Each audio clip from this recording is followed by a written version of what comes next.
नमः सिद्धेभ्यः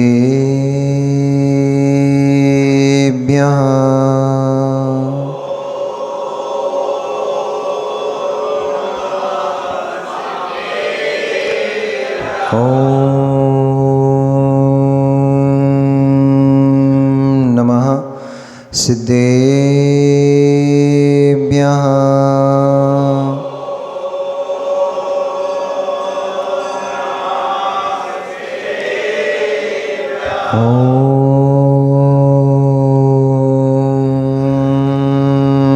नमः सिद्धेभ्यः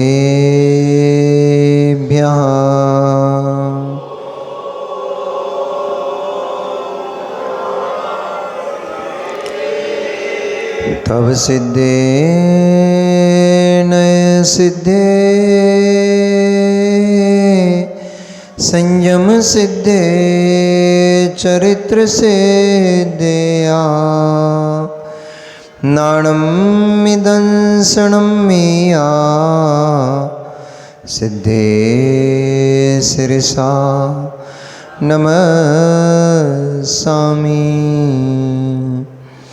सिद्धं संपूर्ण भव्यर्थं सिद्धे कारणमुत्तमं प्रशस्त दर्शन ज्ञान चारित्र प्रतिपादनम् सुरेंद्र मुकुट श्लिष्ट पाद पद्मांशुकेशरम् प्रणमामि महावीरं लोकत्रय मंगलम् नमो अरिहन्ताणं नमो सिद्धाणं नमो आर्याणं नमो वज्रायाणं नमो लोए सब साहूणुम।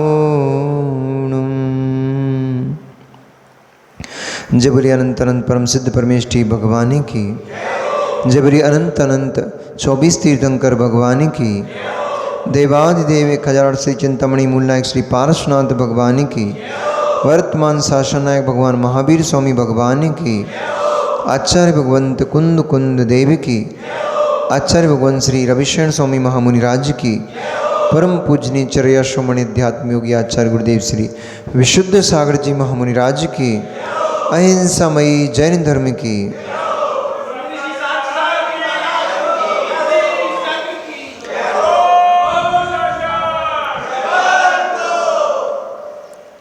मनीषियों, वर्तमान शासन नायक भगवान वर्धमान स्वामी के शासन काल में हम सभी भव्य जीव यहाँ विराजते हैं।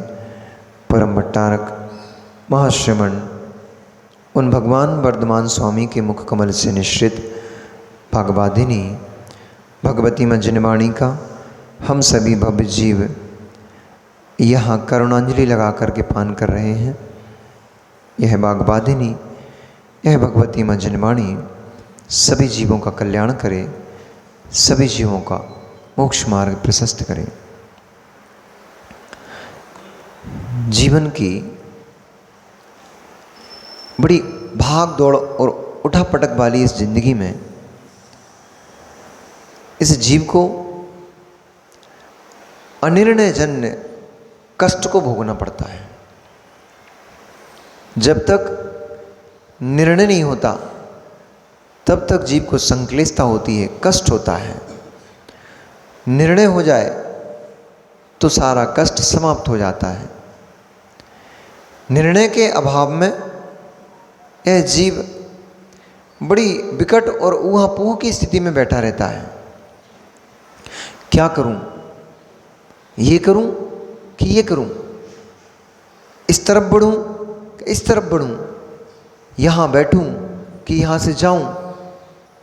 ये स्थितियां परेशान तब तक करती हैं जब तक व्यक्ति निर्णय नहीं कर लेता, और जिसका निर्णय हो गया उसके सारे विकल्प समाप्त। किसी व्यक्ति को इस सौरभ भैया को वैराग्य उत्पन्न हो गया, और वैराग्य उत्पन्न हुआ, अब दीक्षा लूं कि शादी करूं। दीक्षा लेता हूं, बड़ा कठिन मार्ग है, पालन होगा कि नहीं हो पाएगा। कहीं ऐसा ना हो कि मैं दीक्षा ले लूं, फिर ब्याज जो परिचय आदि हैं, उपसर्ग आदि हैं, वो अगर मुझसे सहन नहीं हुए, सर्दी गर्मी बरसात की पीड़ा सहन नहीं हुई, क्षुधा वेदनी की पीड़ा सहन नहीं हुई, तो फिर क्या होगा। इसलिए मैं सोचता हूँ कि दीक्षा नहीं लेता हूँ, और किसी सुंदर धर्मात्मा लड़की को देख करके उससे विवाह कर लूँगा, और विवाह करके एक सुंदर सा शांति का जीवन जीऊँगा, धर्ममय जीवन जीऊँगा। थोड़ा धन अर्जन करूँगा जिससे मेरे घर का संचालन विधिवत चलता रहे। उस थोड़े धन को कमा करके मैं अपनी पत्नी को संतुष्ट भी रखूँगा, और धर्म ध्यान करके मैं अपना कल्याण भी कर लूँगा। अभी मेरी सामर्थ्य लगता है मुनि पद धारण करने की नहीं है, अभी मेरी सामर्थ्य लगती है कि आर्य का बनने की नहीं है, इसलिए मैं गृहस्थ आश्रम को स्वीकार करता हूँ। फिर मन में आता है गृहस्थ जीवन में बड़े कष्ट हैं। थोड़ा धन कमाऊंगा, फिर संतान हो जाएगी तो फिर उसको स्कूल ड्रेस किताब, कभी कोई बीमार हो जाएगा, कभी संबंधियों के घर जाना तो गिफ्ट्स लेके जाना, किसी के विवाह आदि उत्सव में जाना तो व्यवहार निभाना, ये सब कैसे हो पाएगा। मतलब अगर गृहस्थ जीवन अपनाता हूँ तो फिर बहुत सारी दिक्कतें खड़ी हैं, इसलिए सोचता हूँ साधु ही बन जाता हूँ। मतलब कितनी विकट स्थिति उस जीव की है, कभी इस ओर लुढ़कता है तो कभी उस ओर लुढ़कता है। अनिर्णित अवस्था, घड़ी का पेंडुलम जैसे झूलता रहता है। ऐसे ही विचारों के पेंडुलम की भांति, घड़ी के पेंडुलम की भांति वह विचारों के पेंडुलम में घूमता रहता है, हिलता रहता है, और निरंतर संतापित रहता है, कष्ट से भावित रहता है, दुखी रहता है। और जिसने निर्णय कर लिया छोड़ो यार मुझे तो विवाह करना है, टेंशन खत्म। अब 100 टेंशन आ जाएंगी वो अलग विषय है, आगे की समस्याएं खड़ी हो जाएंगी। पत्नी आएगी तो अकेली थोड़ी आएगी, समस्याओं को लेके आएगी बहुत सारी, तो बात की समस्याएं तो बढ़ जाएंगी। लेकिन वह जो ऊहापोह की स्थिति थी, वह जो अनिर्णित दशा की जो स्थिति थी, उस स्थिति से तो निवारण हो गया। जैसे इस बात का निर्णय हो गया मुझे तो विवाह करना है, एक टेंशन खत्म हो गई कि भैया निर्णय पक्का, अब अपने को साधु नहीं बनना, विवाह करना है। ऐसा निर्णय होने पर भी उस जीव को शांति का वेदन होता है, सुख की अनुभूति होती है। भले ही उसने गृहस्थ जीवन का निर्णय किया हो, परंतु ऐसा निर्णय होने से अनिर्णित अवस्था की जो उसकी स्थिति थी, उसमें जो उसको कष्ट का वेदन हो रहा था, वह कष्ट का वेदन उसको समाप्त हो गया। इसलिए कहा कि निर्णय में सुख है, अनिर्णय में कष्ट है। जब तक किसी कार्य का निर्णय नहीं होता तब तक वो कार्य परेशान करता रहता है, और निर्णय हो जाता है तो शांति का वेदन होता है। बच्चों से मिलो, स्कूल कंप्लीट किया अथवा 10th कंप्लीट किया, अब 11th में आ गए, अब बड़ी विकट स्थिति बनती है। मैथ्स लें, कॉमर्स लें, साइंस लें, क्या होती है आजकल, अरे पहले पीटी होती थी, अब क्या होती है आईआईटी की तैयारी करें कि मेडिकल की तैयारी करें। कितना उथल पुथल मचती है, कहीं इससे मिलेंगे कहीं उससे मिलेंगे, क्या कर लें भैया तुम बताओ, तुमने कंप्लीट कर लिया है, बताओ मुझे क्या करना चाहिए। जैसे ही निर्णय हो गया कि हमें आईआईटी करना है, शेष सारे विकल्प समाप्त। जैसे ही निर्णय हो गया हमें इस क्षेत्र में जाना है, शेष सारे विकल्प समाप्त। इसलिए जब तक अनिर्णीत अवस्था बनी रहती है तब तक यह जीव निरंतर दुखी ही घूमता है, संक्लेशित घूमता है, मस्तिष्क स्थिर नहीं होता, चित्त चारों ओर भटकता रहता, चारों ओर घूमता रहता है। निर्णय हो जाता है तो सुख प्रारंभ हो जाता है। ऐसे भी बेचारे दशरथ जी की दशा बड़ी दयनीय पड़ी थी। निर्णय भले ही था कि दीक्षा लेना है, पर स्थितियां ऐसी फंसी पड़ी थी कि क्या करूं क्या ना करूं, कुछ भी समझ में नहीं आ रहा। पुत्र राज आदि को छोड़ करके, गृह को छोड़ करके वन को चला गया है। भरत को देखता हूं तो भरत बैरागी बना हुआ है, उसको राज्य में कोई इच्छा नहीं दिखती है। इधर राम की मां कौशल्या, अथवा क्या नाम था, सुभद्रा नहीं, अरे चलो जो भी नाम था, से नाम था, जो भी थी, कौशल्या। इधर कौशल्या, सुभद्रा सभी आंसुओं को बहा बहा करके, और अपराजिता, कौशल्या का नाम अपराजिता था। यहाँ अपराजिता, सुभद्रा आदि रानियां राम को गए इतने दिन व्यतीत हो गए, पर उनके अश्रुधारा रुकती ही नहीं है। उनका दुख मैं कैसे देखूं? इधर उनका दुख देखा नहीं जाता, उधर राम चला गया है, मन में बड़ी उथल पुथल मची हुई है। ऐसे समय में निर्णय नहीं हो पाते, ऐसे समय में निर्णय नहीं हो पाता। भले ही कितने बैरागी जीव हो, जब ऐसी स्थिति बन जाती है। मैं सोच रहा था कल सामायिक में कि कितनी विकट स्थिति, एक स्त्री ने पूरे राज्य को तितर बितर कर दिया, पूरे देश को तितर बितर कर दिया। सुख से शांति से जीते थे वे राजा, भरा पूरा परिवार आनंद में था। काके, इसकी थोड़ी आवाज कम कर देना। सुख में और आनंद में जीवन था सब पूरे राज्य का। एक स्त्री ने अपनी इच्छा में, एक स्त्री ने अपनी इच्छा के पीछे पूरे राज्य, पूरे देश को तितर बितर कर दिया। क्योंकि एक घर बर्बाद नहीं हुआ है, बहुत सारे घर बर्बाद हो चुके हैं। जैसे कि कल अपन देख रहे थे कि राम के साथ बहुत सारे राजे महाराजे वापस आने को तैयार ही नहीं थे। वे वहीं राम के साथ ही जीना पसंद करते थे, वहीं रहना पसंद करते थे। उनका भी तो घर था, उनका भी तो परिवार था। अब वो अपने घर को नहीं देख रहे, परिवार को नहीं देख रहे, वो तो उनको धुन लग गई, हमें तो राम के साथ ही जाना है। उनके परिवार बर्बाद हो गए बेचारों के। माँ, हठ धर्मिता कभी अच्छी नहीं होती। इसलिए क्योंकि लोक में 3 हट प्रसिद्ध हैं, या 4 होंगी। साधु हट, राज हट, स्त्री हट, बालक हट। 4 हट, बाल हट, राज हट, त्रिया हट, साधु हट। ये 4 हट जगत में प्रसिद्ध है भैया, रिंकू भैया। बालक अड़ जाए, अब चाहे आधी रात हो चाहे पूरी रात हो, बालक अड़ गया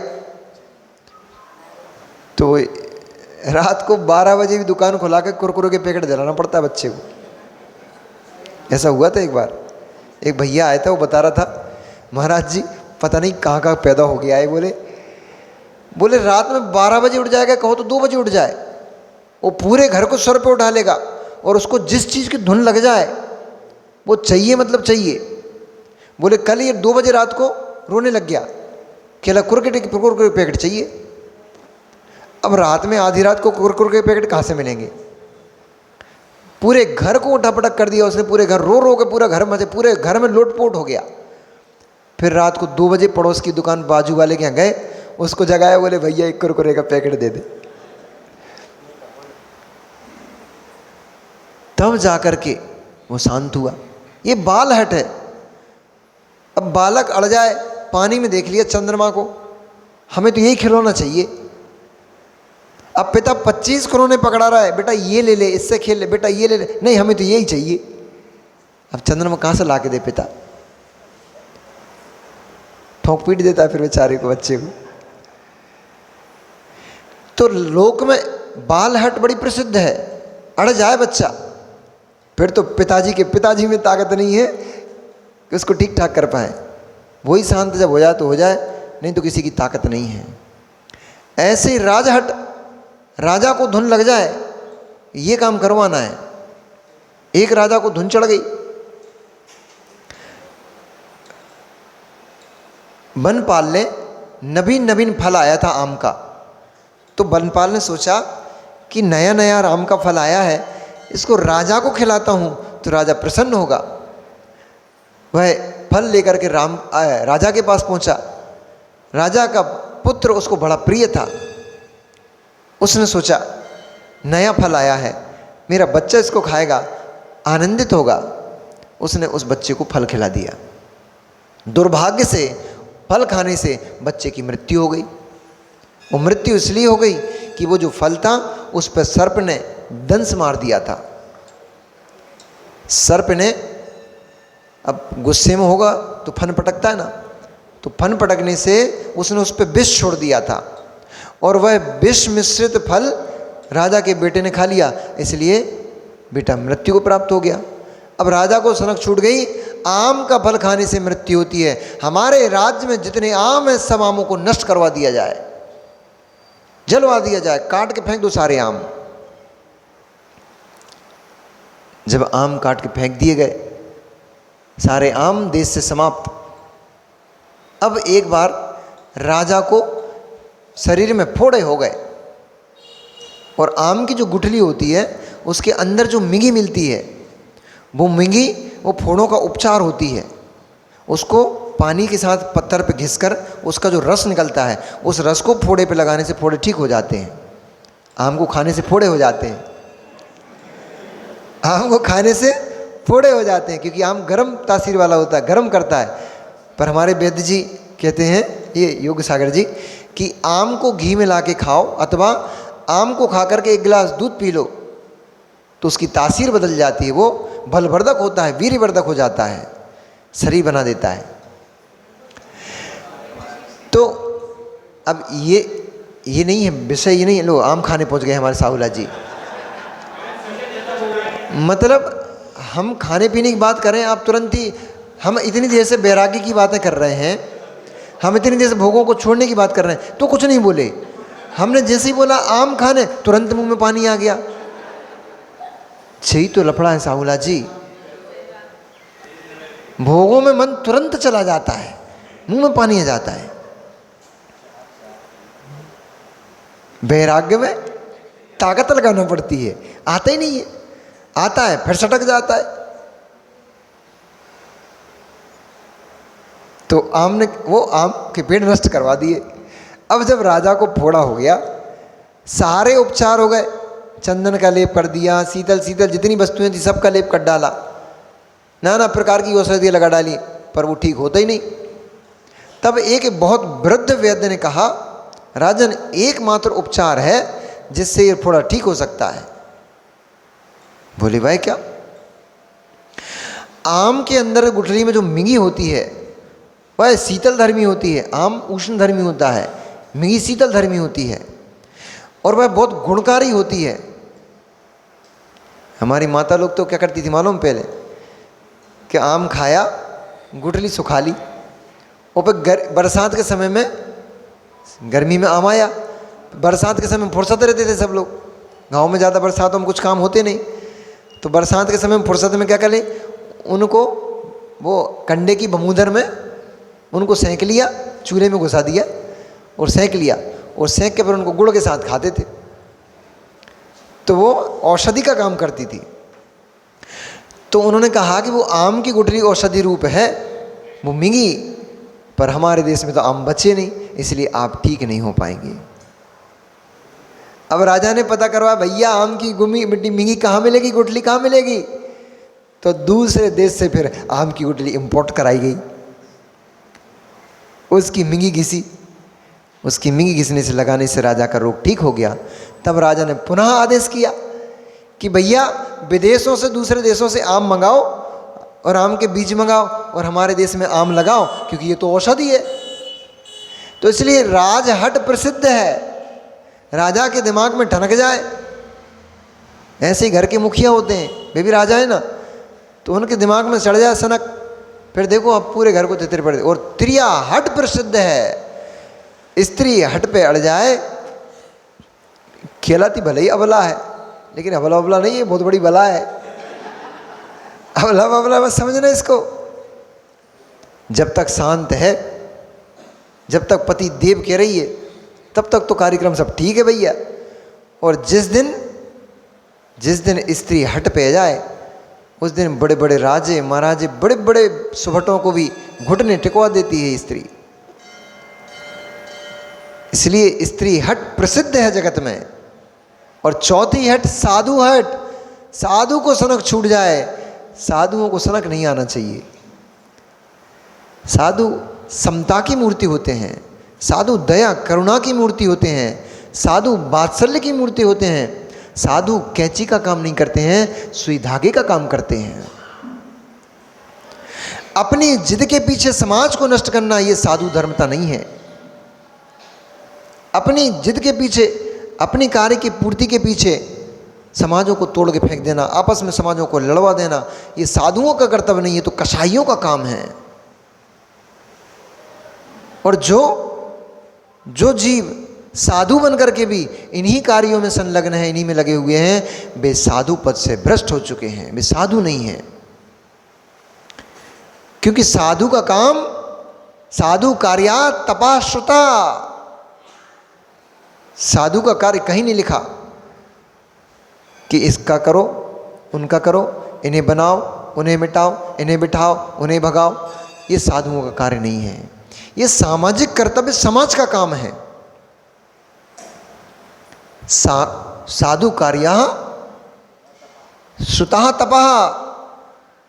जिस कार्य के लिए साधु बना जाता है वह कार्य है। ये सब तो तोड़ना, बनाना, निटाना, ये सभी लोग बहुत अच्छे से जानते हैं। लड़ना झगड़ना ये सब बहुत अच्छे से जानते हैं। ये नहीं जानते, उसका नाम आत्मानुभूति है। श्रावक लड़ाई झगड़े करना अच्छे से जानता है, तुम क्या सिखाओगे उनको लड़ना? श्रावक कसाय करना बहुत अच्छे से जानते, तुम क्या सिखाओगे इनको कसाय करना? ये तो जन्म जन्म से करते ही चले आ रहे हैं। साधु मठ मंदिरों का निर्माण करना, बनाना, गिराना, ये बहुत अच्छे से जानते हैं। श्रावक, इनको साधु क्या सिखाएगा उनको? पर ये बेचारे संसार में भटकते जीव, भटकते प्राणी आत्मानुभूति लेना नहीं जानते। ये अपने जीवन को संयमित करना नहीं जानते। ये कार्य साधु का है कि इनको आत्मानुभूति तक पहुंचाओ। जब समुद्र ही पानी पीने लग गया है, जब तालाब ही अपना पानी सोखने लग गया है, अब बेचारा प्यासा पानी पीने के लिए कहाँ जाएगा? साधु ही हठधर्मी हो गए हैं, साधु ही कसाई करने लग गए हैं, साधु ही लड़ाई झगड़े करवाने लग गए, साधु को देख करके मुंह भी दौड़ने लग गए हैं। अब बेचारे सेवक, ये श्रावक उस साधुपने की अनुभूति लेने अब कहाँ जाएंगे, किसके पास जाएंगे? ये आचार्य श्री की बड़ी वेदना है। मैं मेरे शब्द नहीं बोल रहा हूँ, ये मैं आचार्य श्री के शब्द बोल रहा हूँ। एक दिन प्रवचन में आचार्य श्री ने यही शब्द कहे थे कि जब तालाब ही पानी सोखने लग गया है, वही अपना पानी पीने लग गया है, अब ये बेचारे प्यासे श्रावक कहाँ जाएंगे? साधु ही असाधुता के कार्य करने लग गए हैं, अब बेचारे श्रावक साधुता खोजने के लिए कहाँ पहुँचेंगे? इसलिए साधु कार्या तपश्रुता, साधु के तो दो ही कार्य प्रसिद्ध हैं, वे ही करने योग्य हैं। अपने तप में लीन होना चाहिए और स्वाध्याय ध्यान आदि में लीन होना चाहिए। ऐसा करता साधु ही शोभा को प्राप्त होता है। अब हम चौराहे पे खड़े होके ये प्रवीण भैया को दो चार गाली सुनाते मिल जाए या इनको ऊपर झुंझलाते चिल्लाते मिल जाएं, तो बाहर खड़ा हुआ व्यक्ति सोचेगा महात्मा जी तुमने घर काहे छोड़ दो, महात्मा जी तुमने मताई बाप काहे छोड़ दे। बुंदेलखंडी में बोल रहा हूँ, महात्मा जी तुमने अपनी धन संपत्ति काहे छोड़ दी। जब ये चौराहों पर लड़ाई झगड़े ही करना थे, चौराहों पर नौटंकियों का प्रदर्शन ही तुम्हें करना था, कषाय ही तुम्हें करना थी, तो घर छोड़कर क्यों आ गए? क्यों महावीर के मार्ग को दूषित कर रहे हो? यहां करके तुम घर में ही ठीक थे। कम से कम मार्ग तो तुम्हारे कारण से दूषित नहीं होता था। आपने दिगंबर वेश धारण कर लिया, आप व्रति अनुव्रति महाव्रति बन गए, और महाव्रति अनुव्रति बनकर भी यदि वही कार्य करते मिल रहे हो जो गृहस्थ में श्रावक करता है, तो फिर तुम में और श्रावक में भेद क्या बचा? फिर क्यों अष्टद्रव्य से तुम्हारी श्रावक आकर के पूजन करे? फिर क्यों तुम्हारे प्राशुक जल से श्रावक पाद प्रक्षालन करे? फिर क्यों तुम्हारी जय जयकार लगा करके तुमको जयवंत करे? इसीलिए तो वह तुम्हारे पास आता है, क्योंकि जो वह नहीं कर पाता है वो तुमने किया है। वह विषय वासनाओं से मुक्त नहीं हो पाता है, आप हो गए हो। वह कषायों से मुक्त नहीं हो पा रहा है, आप हो गए हो। वह परिग्रह का संचय बंद नहीं कर पा रहा है, आपने बंद कर दिया है। फिर भी बटोरते मिल जाओ, तो फिर कैसे कहेंगे कि तुम साधु हो? इसलिए जीवन में पद की गरिमा जरूर आना चाहिए। पद है तो फिर उस पद की गरिमा भी रखना हमारा कर्तव्य बनता है। किसी ने हमें घर का मुखिया चुना है, हमारा कर्तव्य बनता है। घर वाले तो गलतियां करेंगे, 10 गलतियां करेंगे, वहां हमारा कर्तव्य बनता है। चूंकि आप मुखिया हो, आपको गंभीर होना पड़ेगा। मुखिया ही झुंझलाने लग गया, मुखिया ही कषाय करने लग गया, तो फिर समाज का क्या होगा? घर का क्या होगा? घर तितर बितर हो जाएगा। कई स्थानों पर आप भले ही कितने बड़े स्थान पर क्यों ना बैठे हो, एक छोटा सा भी व्यक्ति, आप ध्यान रखो, कभी भी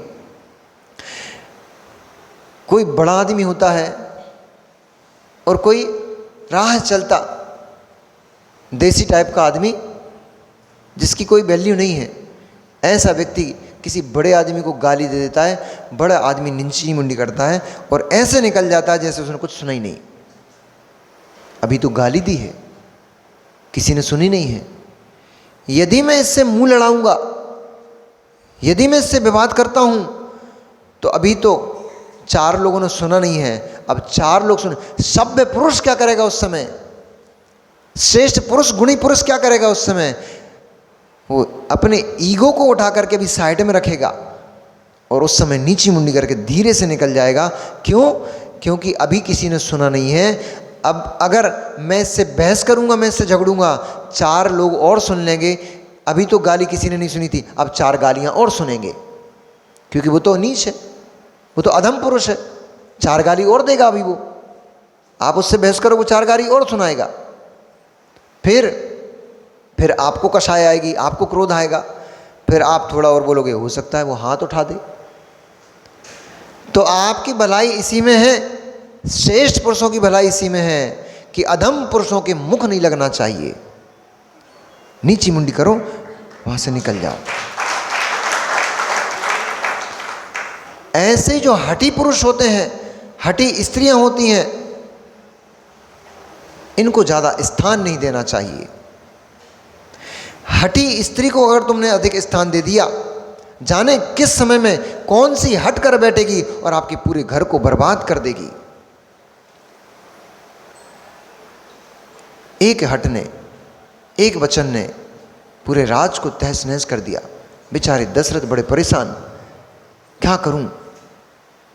ऐसी उस ऊहापोह की स्थिति में और ऐसी अवस्था में दशरथ ने जब निर्णय किया कि मुझे भरत का अभिषेक करके शीघ्र ही यहां से निकल जाना चाहिए। क्यों? अनेक अनेक पर्याय में धारण कर चुका हूं, यह स्थिति मेरे सामने पहली बार नहीं बनी है। ऐसी अवस्थाओं को मैं अनेक अनेक जन्मों में अनेक अनेक बार भोग चुका हूँ। कभी मैं ही श्रेष्ठ पुरुष बनता हूँ, सुख को प्राप्त करता हूँ, कभी मैं ही अधम पुरुष नीच पुरुष बन करके कष्टों को भोगता हूँ, कभी मैं राजा बन करके सुशोभित होता हूँ, तो कभी मैं ही दरिद्री बन करके, भिखारी बन करके दर दर की ठोकर और भीख मांगते नजर आता हूँ। कभी मैं लोगों का प्रिय होता हूँ, तो कभी मैं लोगों का निंदनीय हो जाता हूँ, उनका शत्रु बन जाता हूँ। कभी स्वर्ग की संपदा को भोगता हूँ, तो कभी नरकों के कष्टों को भोगता हूँ, तो कभी नाली में पड़ा हुआ कीड़ा बन करके उस तिरस्कार को पाता हूँ, कभी मन में, अपने ही मन में जाकर के मैं कीड़ा बन जाता हूँ। ये संसार की बड़ी विचित्रता है। इसलिए मुझे राम चले गए, इसमें भी कहीं ना कहीं दैव का कर्तव्य है। राम चले गए, राम को जाना पड़ा, इसमें भी कहीं ना कहीं दुर्भाग्य काम कर रहा था। भरत बैरागी हुआ है, इसमें भी कहीं ना कहीं दैव काम कर रहा है। अपराजिता आदि रानियां अश्रुपात करती हैं, इसमें भी कहीं ना कहीं दैव्य काम कर रहा है। दैव्य अर्थात भाग्य, कर्म, कर्मों का उदय, इसमें भी कहीं ना कहीं कर्मों का उदय कार्य कर रहा है। इसलिए मुझे क्षोभ को छोड़ते हुए, इस राज्य का मोह छोड़ते हुए और सारी संपदा आदि और वैभव आदि के, तो वैभव आदि को सबको, इनको ऐसा का ऐसा ही छोड़ते हुए, क्योंकि इसे मैंने भवों भवों में प्राप्त किया है, लेकिन इससे मुझे तृप्ति नहीं हुई है। इसलिए इसको छोड़ते हुए मुझे वह प्राप्त करना चाहिए जिससे मुझे तृप्ति की अनुभूति हो, आत्म विशुद्धि प्राप्त करना चाहिए। मैं जब तक यहाँ ठहरूंगा तब तक ये संक्लेशता और ये कष्ट की स्थिति मुझे घेरे ही रहेगी। शीघ्र ही उन्होंने एक उचित तिथि निकलवा करके भरत का राज्याभिषेक किया और राज्याभिषेक करके 72 बड़े बड़े राजाओं के साथ वे दशरथ वन में जाकर सर्वभूत मुनिराज के पास दिगंबरी दीक्षा को प्राप्त हो गए। दशरथ को उत्तम 28 मूल गुणों से विभूषित 60 आवश्यक क्रियाओं से सुशोभित ऐसा वह मुनिपद उन्होंने प्राप्त कर लिया। यद्यपि वे ध्यान में एकाग्रचित्त अकेले ही अपनी आत्मा को निहारा करते थे, परंतु उनके दर्शन मात्र से न जाने कितने जीवों को मोक्ष का मार्ग प्रशस्त हो जाता था। न जाने कितने जीव उनको देख करके अपनी ध्यान की अग्नि को प्रज्वलित कर लेते थे। न जाने कितने ही जीव उनके दर्शन करके अपने कर्मों का क्षय करते थे। इस प्रकार वे राजा दशरथ उग्र उग्र तप को धारण करते हुए क्षेत्र क्षेत्र, स्थान स्थान में, वन वन में भ्रमण करते रहे। इधर राज्य लक्ष्मी को प्राप्त करके भरत जैसे जैसे किसी सामान्य पुरुष के ऊपर 1 कुंटल गेहूं का कट्टा किसी ने उसके ऊपर भार रख दिया हो, ऐसा उस लक्ष्मी को, राज्य लक्ष्मी को भारभूत देखता हुआ वह बैरागी भरत घर में ही वैराग्य को प्राप्त होकर चिरकाल तक राज्य संचालन करता रहा। एक दिवस जब भरत को इस बात का पता लगा कि हमारे प्रिय भ्राता रामचंद्र जी, भावज सीता और अग्रज लक्ष्मण त्रिकूटाचल पर्वत के निकट हैं, तो उसका मन हुआ कि बहुत समय हो गए मैंने भाई के दर्शन नहीं किए, इसलिए बहुत ही शीघ्रगामी 1000 घोड़े जिन पर बड़े बड़े राजे महाराजे बैठे हुए थे, ऐसे बड़े वैभव के साथ वह 1000 सुभटों के साथ रामचंद्र जी के पास पहुंचा। जाकर उसने पुनः निवेदन किया कि हे भाई, तुम्हारे बिना सारा नगर सूना है। मैं राज्य संचालन तो करता हूं, परंतु किसी को भी प्रीति उत्पन्न नहीं होती है। मेरा स्वयं का ही चित्त उदास है, तो मैं प्रजा को क्या सुख और समृद्धि दे पाऊंगा। इसलिए मेरा बार बार करबद्ध निवेदन है, आप पुनः उस राज सिंहासन को सुशोभित करो, आप यहां मत रहो, वापस चलो। परंतु राज ने कहा, भरत तुम विवेकी जीव हो, तुम ज्ञानी हो, मैं जानता हूं भ्रातृ प्रेम में पढ़कर इस समय तुम ये सब कह रहे हो, परंतु क्या तुम ये नहीं जानते कि क्षत्रिय पुरुष जिस कार्य को अपने हाथ में लेते हैं उसको पूरा कर कर ही दम लेते हैं। क्षत्रिय पुरुष रणभूमि में यदि जाते हैं तो या तो शत्रु का मान मर्दन करते हैं अथवा अपने शीश को वहीं भूमि में समर्पित कर देते हैं।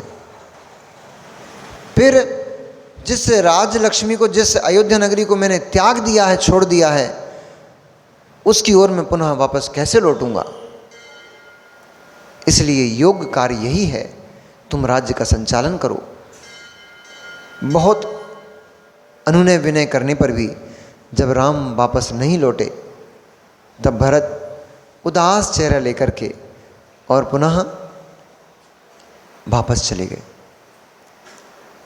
उनके वापस जाकर के उन्होंने बहुत समय तक, चिरकाल तक राज्य का संचालन किया।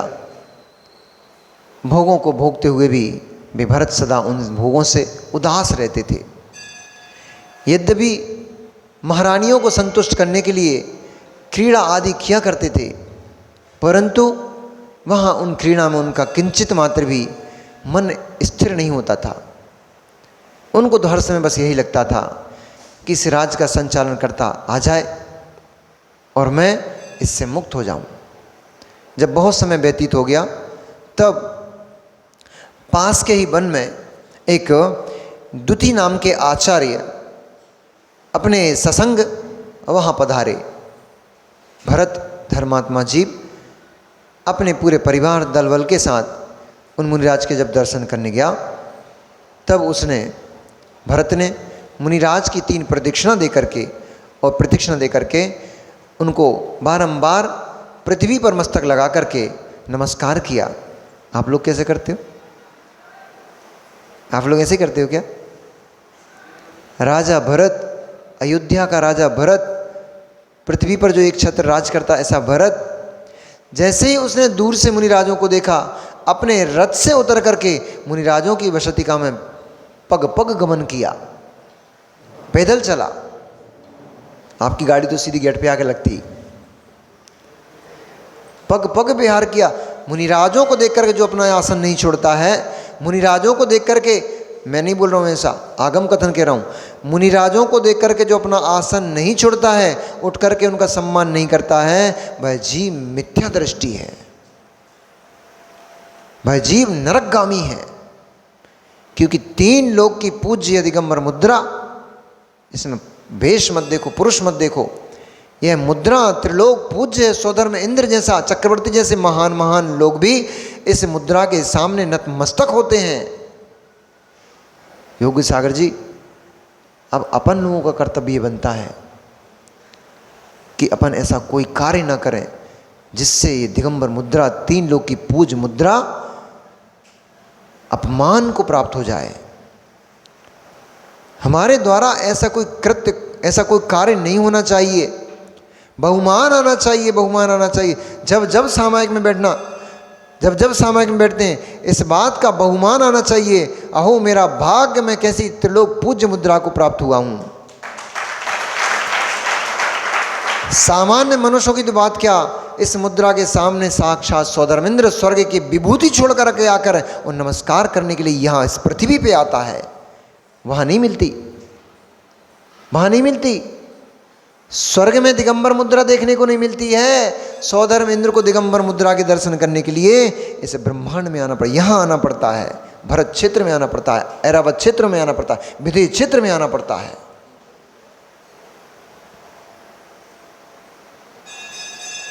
और चूरन चट्टी करते मिल जाए मुनिराज, ऐसे कोई कार्य करते मिल जाए मुनिराज जो निंद है, मुनि अवस्था में नहीं किए जा सकते हैं, तो बड़े शर्म की बात है कि इतनी उत्कृष्ट अवस्था, अमूल्य वस्तु को प्राप्त करके भी तुम अभी तक वो चूरन और चटनी में ही लगे हो। स्वानुभूति का आनंद कब लोगे? आचार्य भगवंत ने एक बार किसी से प्रश्न किया, मैं नाम इसलिए नहीं ले रहा हूँ क्योंकि नाम से आप सब लोग परिचित हैं।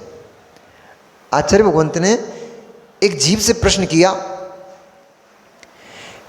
कि आचार्य गुरुदेव ने हमें एक छोटा सा काम सौंप दिया था, तो हमारी तो रातों की नींद गायब हो गई थी कि भैया जब जल्दी से एक काम कब निपट जाए। सामायिक में भी वही काम नजर आता था, स्वाध्याय करते तो वही काम दिखाई देता था और लगता था कैसे ये काम जल्दी निपट जाए। आप इतने बड़े बड़े कार्य हाथ में लिए बैठे हो, आपको विकल्प नहीं आता। उनके शब्द में आपको सुनाता हूं, सरल हृदय जीव होगा तो अंतर आत्मा की बात कहेगा, साधु पुरुष होगा, अस्ति पुरुष चिदात्मा, तो साधु पुरुष में साध्वी साधु सब जाते हैं, तो साधु पुरुष होगा तो हृदय की बात को स्पष्ट कहेगा। उन्होंने कहा महाराज सही बात बताएं। तो जिस दिन से ये प्रोजेक्ट हमने हाथ में लिया है उस दिन से हम सामायिक नहीं कर पाए, क्योंकि कभी तो ये याद आता है कि इस काम में भी कितना कार्य कितने और करवाना से, ऐसे पूरी खुल के बात नहीं बता रहा हूं मैं। इस कार्य को करवाने के लिए कितनी पत्थर मंगाना पड़ेंगे, कहाँ से धन मंगाना पड़ेगा, कहाँ से इकट्ठा करना पड़ेगा, कहाँ से ये करना पड़ेगा, कहाँ से वो कौन सा इंजीनियर बुलाना है, कौन सा क्या करना है। इतने विकल्प खड़े हो गए हैं। जब तक ये कार्य पूरा नहीं हो, मैंने नियम भी कर लिया है कि ये कार्य पूर्ण होगा फिर जीवन में मैं कोई दूसरा कार्य नहीं लूँगा। एक छोटा सा कार्य हाथ में आते ही सामायिक भंग हो जाती है। इसलिए साधु को तो साधु के कार्य शोभा देते हैं। तपहा श्रुताहा।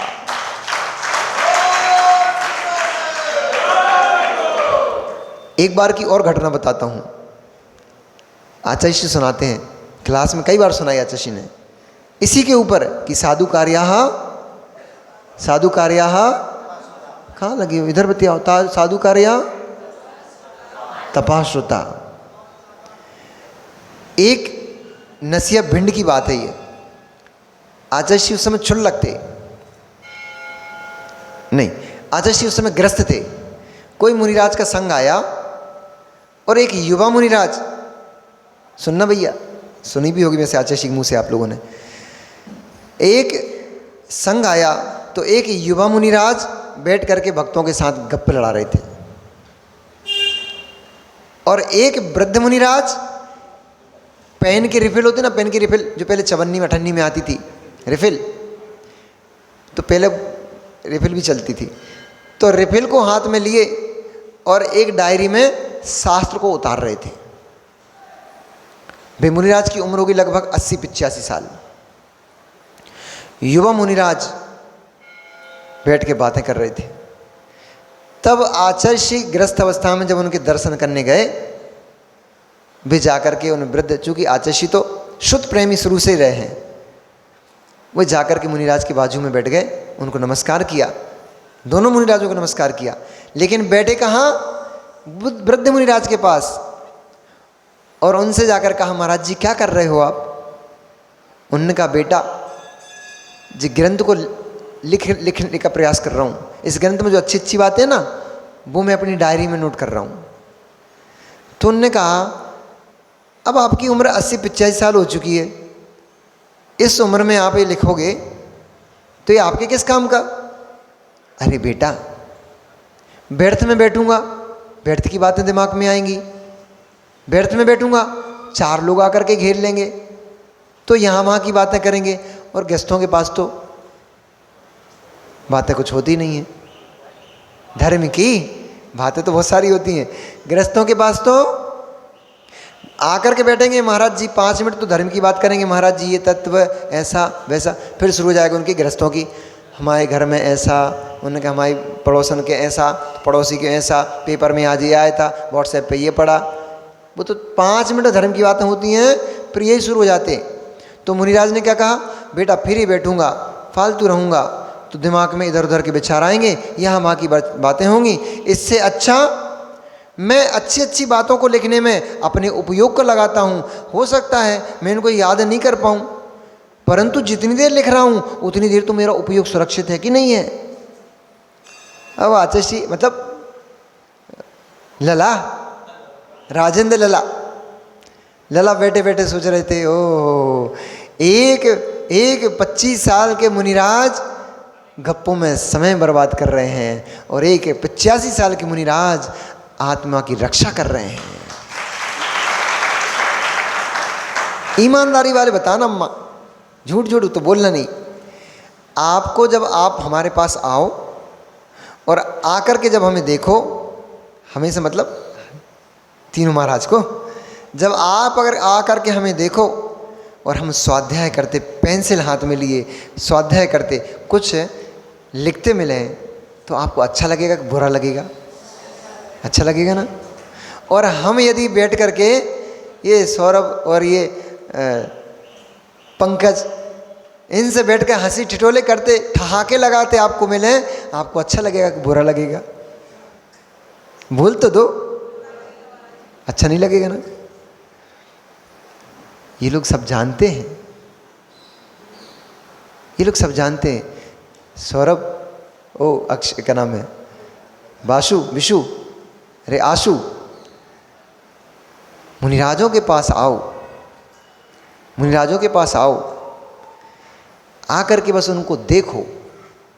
हम विश्वास मानना, हम कभी आचार्य के पास जब आते थे घर से, आचार्य से पूरे भले चाहे हम 8 दिन रुकें, चाहे 15 दिन, चाहे 10 दिन, चाहे महीने भर रुकें, आचार्य से हमारी चर्चा कितनी होती थी हम बताते आपको।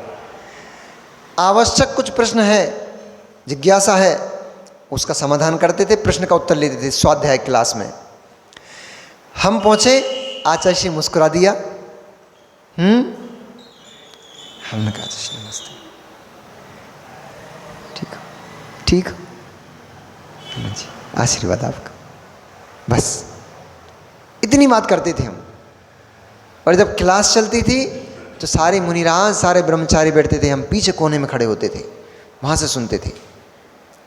हमारे कारण से किसी साधु को, किसी श्रावक को स्वाध्याय में विघ्न उत्पन्न नहीं होना चाहिए। विनय पूर्वक हाथ जोड़े खड़े रहते थे, सुनते रहते थे, आचार्य देखते रहते थे आचार्य जी की बस मुद्रा को, और सोचते रहते थे कितने शांत परिणामी हैं ये, इनकी मुद्रा कितनी शीतल है। गृहस्थी के कार्यों में मैं कितना तप्त हो जाता हूँ, भट्टी की तरह झुलस जाता हूँ, इनके पास आकर के कितनी शीतलता का वेदन होता है, इनके पास आकर कितनी शांति की अनुभूति होती है। अब तुम चिल्ला चोंच करोगे, हल्ला गुल्ला करोगे, तो कहाँ वो शांति का वेदन कर पाओगे।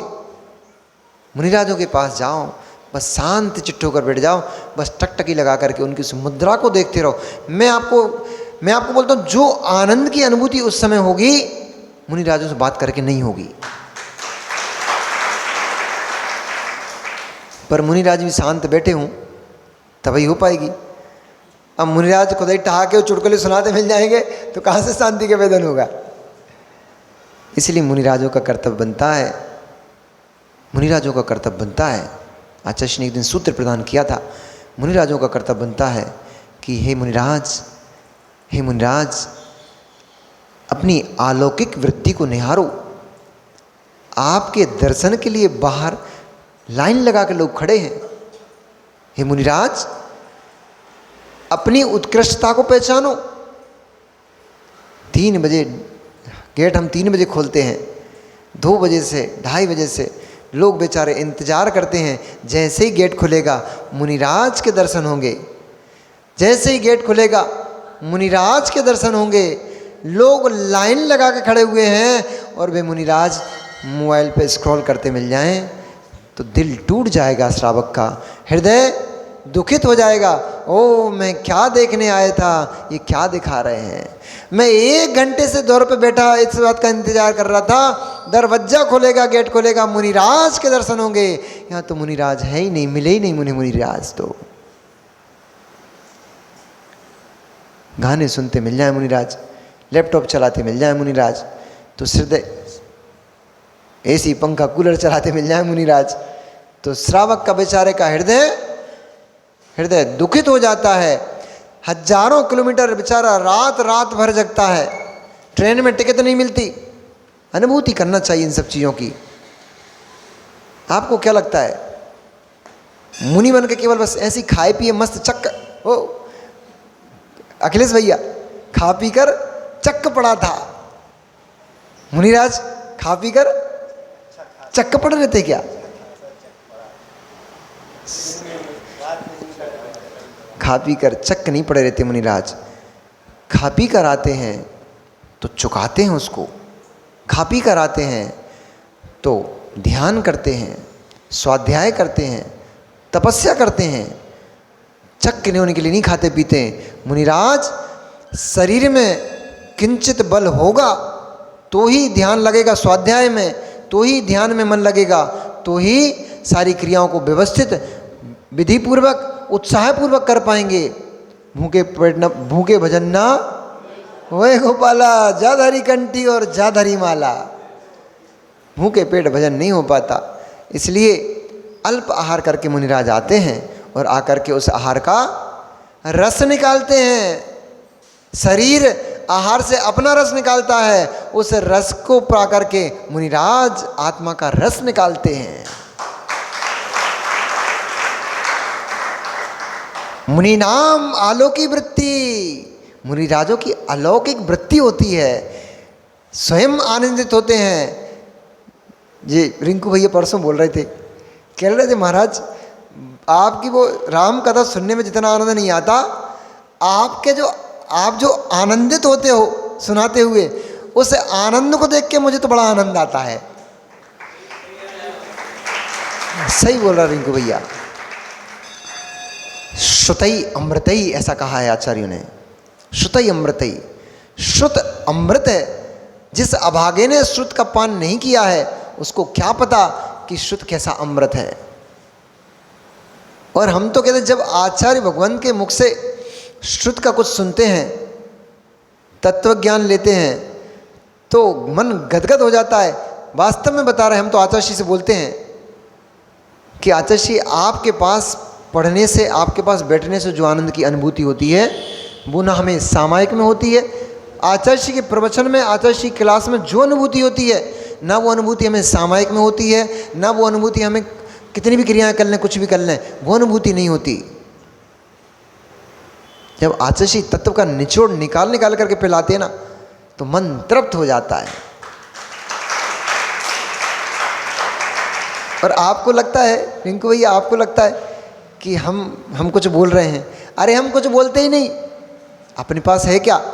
हमने तो वही भर भर के अपने अंदर ठास ठास के भर भर के रख लिया। जैसे ये अम्मा हमारी आटे का डब्बा ठास ठास के भर देती ना, ऐसे ही आचार्य बोलते थे और हमने तो अपने दिमाग में बिल्कुल एक एक सूत्र को, एक एक श्लोक को फिट करके रखा हुआ है, वही सुनाते रहते हम। आपको लगता है कुछ स्पेशल चल रहा है। अपने पास क्या, इन्वर्टर के पास होता क्या है? इन्वर्टर के पास अपना कुछ होता ही नहीं, इलेक्ट्रिसिटी को रखता है और जब लाइट चली जाती है तो लट्टू जला देता है। ये भी आचार्य का ही उदाहरण है, स्टोर कर लेता है, सुरक्षित कर लेता है, और जब लाइट चली जाती तो प्रकाश देता है। ऐसे ही अपन तो छोटे से इन्वर्टर हैं, डीपी तो ट्रांसफार्मर तो वो है आचार्य विश्व सागर जी, उनसे थोड़ी सी लाइट ले लेते हैं, स्टोर करके रख ली। अब ट्रांसफार्मर दूर है तो फिर अपन छोटे छोटे बल्बों से प्रकाश कर रहे हैं, आनंद।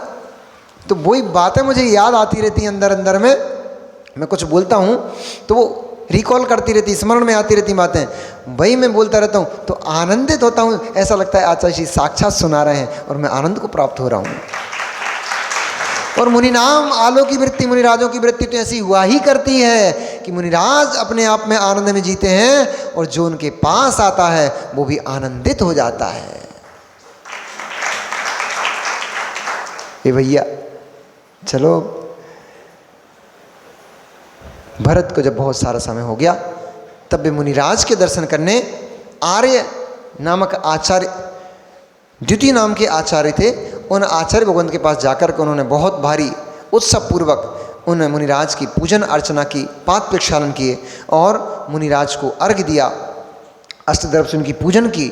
पूजन करके भरत दोनों हाथों को जोड़ करके बैठ गया और निवेदन किया, भगवान मेरी आत्मा संसार में बड़ी दुखित है, संसार में परिभ्रमण करते हुए कितने काल मैंने व्यतीत कर दिए, पर मैं इस आत्मिक सुख को कब प्राप्त होऊंगा, मैं कैसे प्राप्त होऊंगा, मैं धर्म को कैसे ग्रहण करूं, धर्म होता क्या है, कृपया कर मुझे बताने का प्रयास तो कीजिए, मुझे अपने शब्दों से तृप्त कीजिए।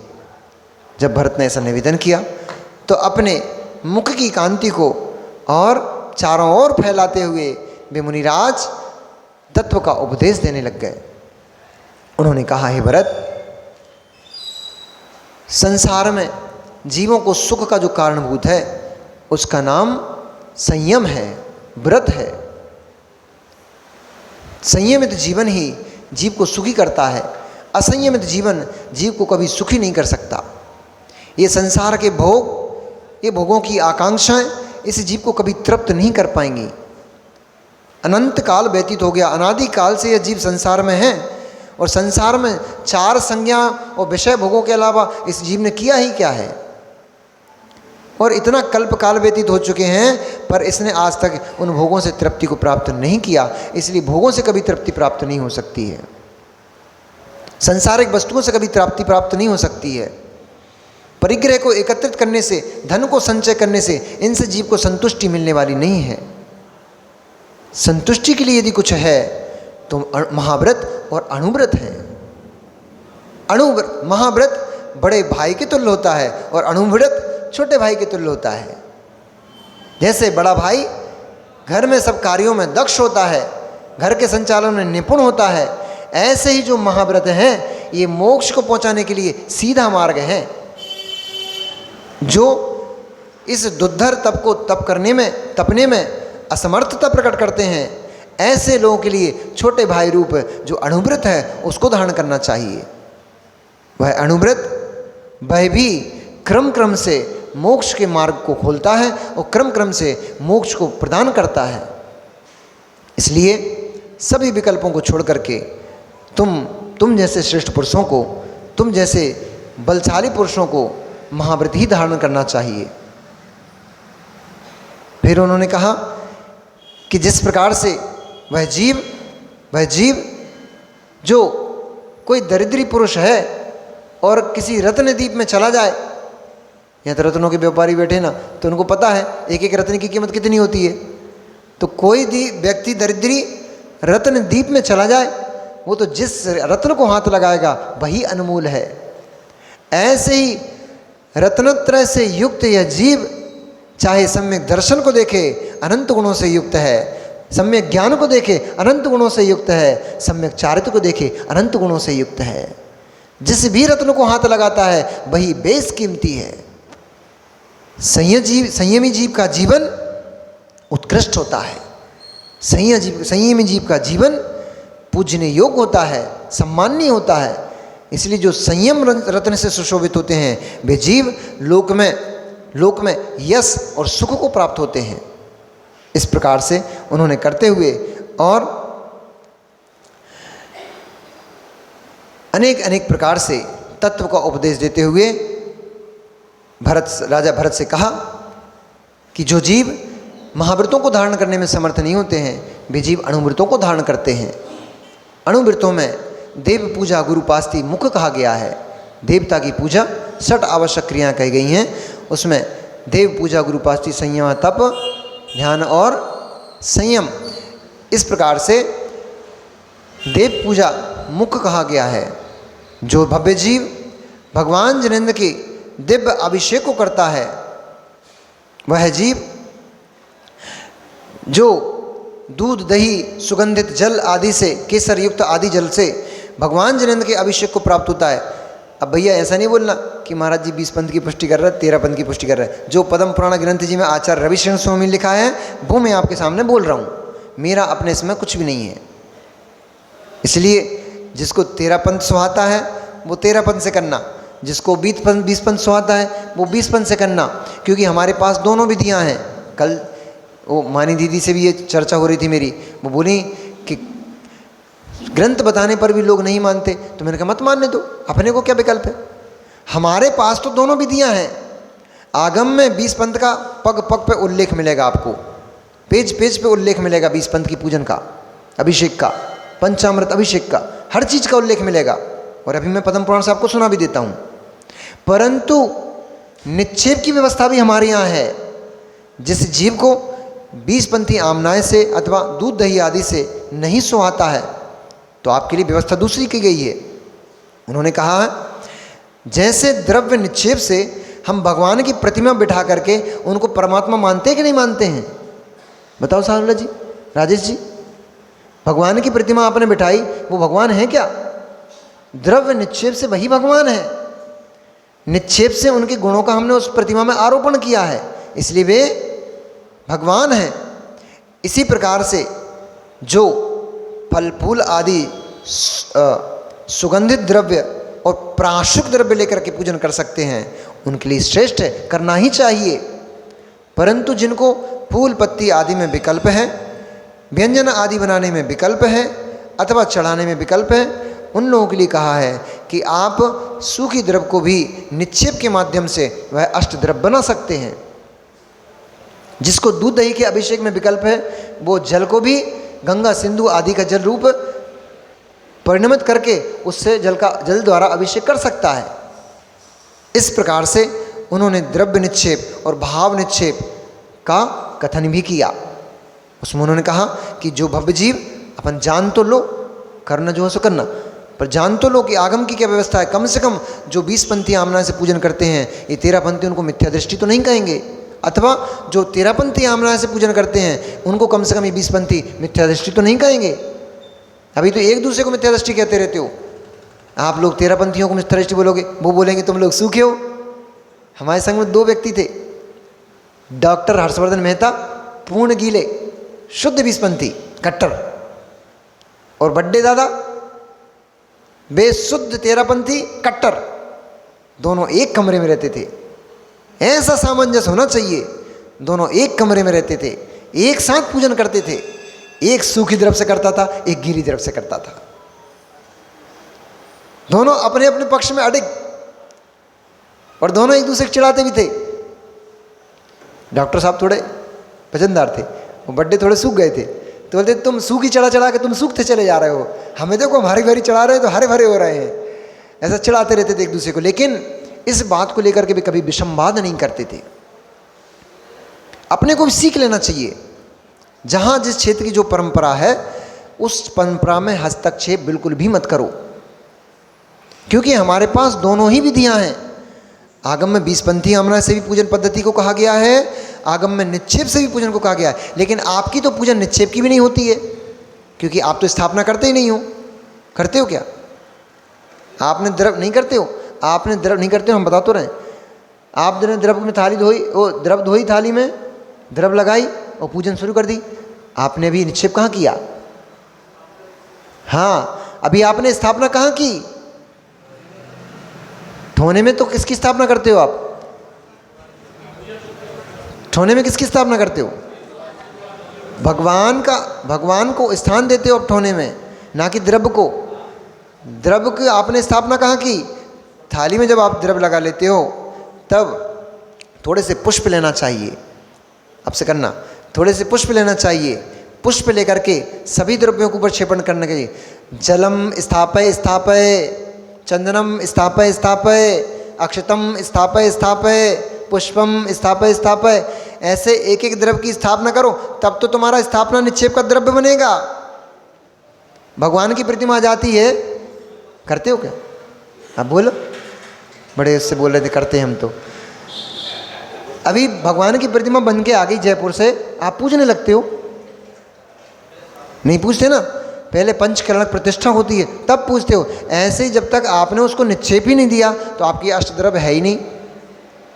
इसलिए अब आगे से ध्यान रखना, पहले उसकी स्थापना करो, अष्टद्रव्य स्थापय स्थापय, इतना करने में भी काम चल जाएगा।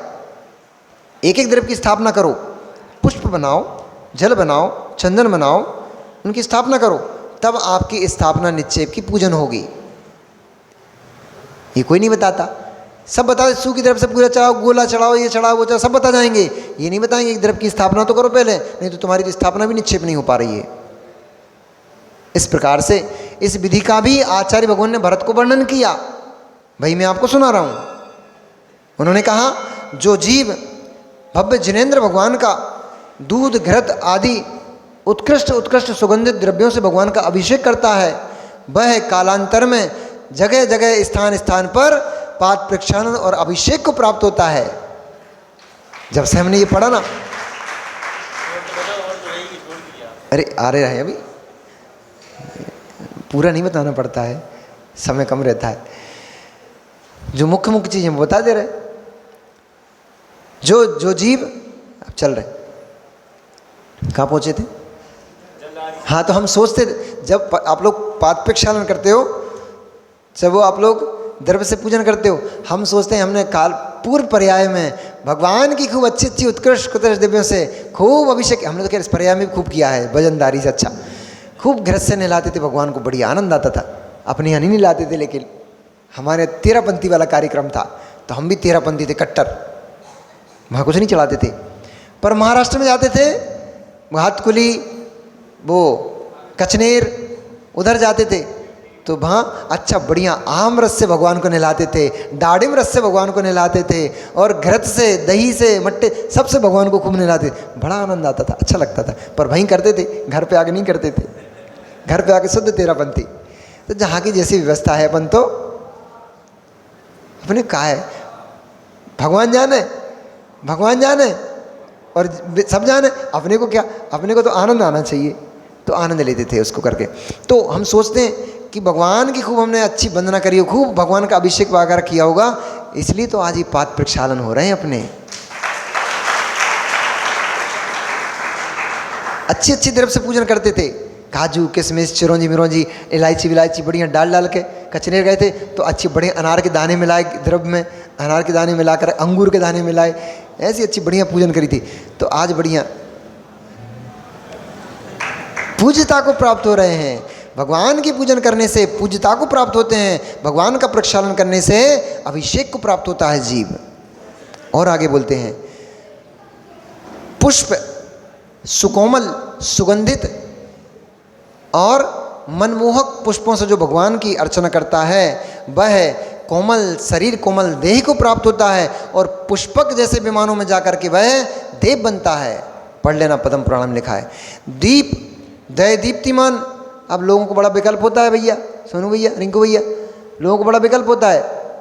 1008 दीपों से आरती हो रही है, 108 दीपों से आरती हो रही है, 6-6 8-8 रसगुल्ला सूंघ जाते हो तब नहीं समझ में आता, किलो किलो भर मिठाई सूंघ जाते हो तब नहीं समझ में आता कि पेट में जाके मल बन जाएगी। भगवान की आरती में घी दिख रहा है, बत्ती दिख रही है, दीपक दिख रहे हैं। जहाँ पुण्य होगा, जहाँ धर्म होगा, जहाँ पाप का क्षय होगा, वहाँ तुम्हें संख्या दिखाई देती है। और होटल पे बैठ के लाखों करोड़ों बर्बाद कराते हो तब तुम्हें संख्या नहीं दिखाई देती। एक एक दिन होटलिंग करने जाते हो, 5-5 10-10 हज़ार रुपये निपटा के जाते हो, क्या बनेगा उसका? सुबह जाओगे संडासे में छोड़ाओगे 10,000 रुपया। तब नहीं लगता कि हम चटकारा लगा लगा के पाव भाजी सूते जा रहे हैं, चटकारा लगा के पिज्जा सूते जा रहे हैं, बर्गर सूते जा रहे हैं। घंटे बर्बाद क्या, मुंह में गया मल हो गया, आपके हजारों रुपए की बर्बादी हो गई, मल बन गया। भगवान जिनेंद्र की अर्चना दिव्य वस्त्रों से, दिव्य वर्तनों से, दिव्य द्रव्य से करोगे, कर्मों का क्षय हो गया, उत्कृष्ट अवस्था को प्राप्त होगे। भगवान की पूजन कभी फटे चिते वस्त्रों में नहीं करना चाहिए। ऐसे दरिद्री टाइप के लोग दिखते हैं भैया, अखिलेश भैया क्या बताएं, मतलब बिटिया का ब्याह होगा तो 50,000 की साड़ी खरीद के लाएंगी हमारी अम्मा, और भगवान की अर्चना करने जाएंगी तो ऐसी पुरानी कहीं की रखी रखाई साड़ी जिसमें बहुत सारी गुड़ी पड़ी हों, ऐसी साड़ी पहन के जाएंगी। और आप लोग भी कम थोड़े ही हो, मैं मंदिर के वस्त्रों के भरोसे ही बैठे रहते हो। माली ने महीनों से सालों से वस्त्रों को स्वच्छ नहीं किया है, पानी में डाला निचोड़ कर टांग दिया है, मेल ऐसे हाथ लगा दो तो मेल हाथ में जाए, ऐसे वे वस्तु रहे, उनसे भगवान की पूजन करते हो तुम लोग। अरे भगवान जिनेंद्र की पूजन उत्सव है, त्योहार है, तो भगवान जिनेंद्र की पूजन करो, अपने आप को सुशोभित करो, सुसज्जित करो। जो रत्न जो ज्वेलरी आप कहीं ना पहनती हो, जब भगवान की पूजन करने जाओ अपने आप को सुसज्जित करो, पब्लिक को दिखाने के लिए नहीं तो बाजू वाले देख मैं आज ये पहन के आई हूँ, तू ऐसे ही आ गई, इसमें तो पाप बन जाएगा। ऐसा नहीं करना, ऐसा नहीं करना पड़ता। अरे भगवान जिन की पूजन दिव्य वस्त्र पहनकर की जाती है, दिव्य आभूषणों से युक्त होकर के सौधर्म इंद्र पहले अपने आप को सजाता है, फिर भगवान की अर्चना करता है। आप जो 9 अंगों पे तिलक लगाते हो ना, ये क्या है, क्यों लगाते हो? ये 9 अंगों को सुसज्जित करते हो। हे भगवान, ये घड़ी बड़ी जल्दी खिसक जाती है एकदम से। हम देखते हैं 10:05 हुए, फिर एकदम से 10:20 हो जाते हैं। चलो भैया, तो जो जीव दिव्य पुष्पों से भगवान की अर्चना करता है, उनके ऊपर दिव्य पुष्पों को देता है, समर्पित करता है, वह जीव कोमल शरीर का धारक होता है और पुष्पक आदि विमानों में जाकर के वह देव पद को प्राप्त होता है। उत्कृष्ट घृत के दीपकों से जो जीव आरती करता है भगवान की, वह दैदीप्तिमान कांति और यश को प्राप्त होता है। जो जीव सुगंधित धूप दशांगी होती है, अगर तगर कपूर छेल छबीला चंदन आदि मिलकर के 10 पदार्थ मिलकर के धूप बनती है, इसलिए उसका नाम दशांगी धूप है। भैया पर्यूषण आएंगे, कहाँ गए हमारे अनिल जी, पर्यूषण आएंगे तो धूप खेने के लिए आपके खेते हैं कि नहीं खेते? धूप खेते हैं, तो चढ़ाते हैं कि कुंडे में खेते हैं? कुंडों में। तो वैसे पहले की परंपरा खेने की थी, अब चढ़ाने की हो गई है। धूप खेई जाती है, चढ़ाई नहीं जाती है, धूप को खेते हैं, मतलब अग्नि में दहन करते हैं धूप को। अब चलो सुनो, अरे तुम्हें जो करना, जे विकल्प नहीं पड़ना, खेने हैं कि चढ़ाने हैं, तुम्हारे यहाँ जो परंपरा है, हम तो सब में संतुष्ट हैं। धूप तो चढ़ेगी, तुम चाहे खेओ चाहे चढ़ाओ। तो धूप बाजार की खरीद के मत लाना, 10 सामग्री मंगाना, हमसे नाम लिखवा लेना, 10 सामग्री लिखवाना, उन सामग्रियों को बाजार से खरीद के लाना, उनको प्राशुक करना और प्राशुक करके धूप से सुखाना, सुखा करके उन 10 वस्तुओं को कूट करके उसकी सुगंधित दशांगी धूप बनाना। और धूप बना करके, ये देखो हमारे धूप के रूप में हमारे बरदत्त भैया आ गए। उस धूप को खेने से क्या होता है, तो आचार्य भगवंत लिख रहे हैं, सुगंधित धूप खेने से जीव को दिव्य और सुगंधित शरीर की प्राप्ति होती है। जिनके पसीने से बदबू आती है ना, उनने धूप नहीं खाई है इसलिए आती है। और फल, डाब आदि फलों को चढ़ाने, डाब मतलब नारियल, गीला नारियल, सूखा गोला नहीं, डाब का मतलब होता है पानी वाला नारियल। तो डाब आदि फलों को चढ़ाने से निरोगता की प्राप्ति होती है, जीव निरोगी शरीर को धारण करने वाला होता है। भगवान के ऊपर चंदन का लेप करने से दिव्य देह की प्राप्ति होती है और वह जीव चंदन जैसा सुगंधित प्राप्त करके स्त्रियों का प्रिय होता है। अब जिनको ना भगवान को लेपना है, और छत्र, चमर, फानुस यानी वो चंदोबा, फानुस, ध्वजा आदि को भगवान के ऊपर समर्पित करने से, चढ़ाने से लोक में कीर्ति को प्राप्त होता है, यश को प्राप्त होता है, उसके ऊपर छत्र लगते हैं। ऐसा भगवान, ऐसा उन जिन मंदिर बनवाने का फल बताया कि जो जीव एक छोटी सी राई के बराबर भी जिन प्रतिमा विराजमान करवाता है, जिन मंदिर की स्थापना करता है, वह नियम से भवों में उसने जो संयम किया, तप किया, ध्यान किया, उसके फल को जो जीव प्राप्त होता है, उससे असंख्यात गुना फल मात्र जिन बिंब की स्थापना, जिन मंदिर की स्थापना करने से प्राप्त होता है। इस प्रकार से जिनेंद्र भगवान के दर्शन और शावक के कर्तव्यों के बारे में आचार्य भगवंत द्वितीय मुनिराज ने कहा। और साथ ही रात्रि भोजन में जो जीव रात्रि भोजन करता है वो नरकों का गामी होता है, जो अनछना पानी पीता है वह नरकों का गामी होता है, कष्टों को भोगता है, दरिद्री होता है, और अभक्ष फलों को खाता है, अभक्ष वस्तुओं को खाता है, उसका शरीर में निरंतर कई प्रकार के रोग लगे रहते हैं। इस प्रकार से उन्होंने शावक धर्म और साधु धर्म के गुणों का व्याख्यान किया। इसके बाद वहीं खड़े होकर के तुरंत भरत ने अणुव्रतों को स्वीकार किया और स्वीकार करके उसने प्रण किया कि भगवान मैं आपके चरणों में कटिबद्ध होकर के नियम पूर्वक नियम करता हूँ कि जिस दिन भ्राता रामचंद्र जी का मुझे समागम पुनः प्राप्त हो जाएगा, उसी दिन राज वैभव को मैं छोड़ करके और वन को जाकर के दिगंबरी दीक्षा को धारण करूंगा। ऐसा व्रत धारण करके भरत क्या किया उसने, नमोरियंताणम, कल बताएंगे। अब नमोरियंताणम, नमो सिद्धाणम, नमो आर्याणम, नमो वज्रायणम, नमो लोहे सब साहूणम।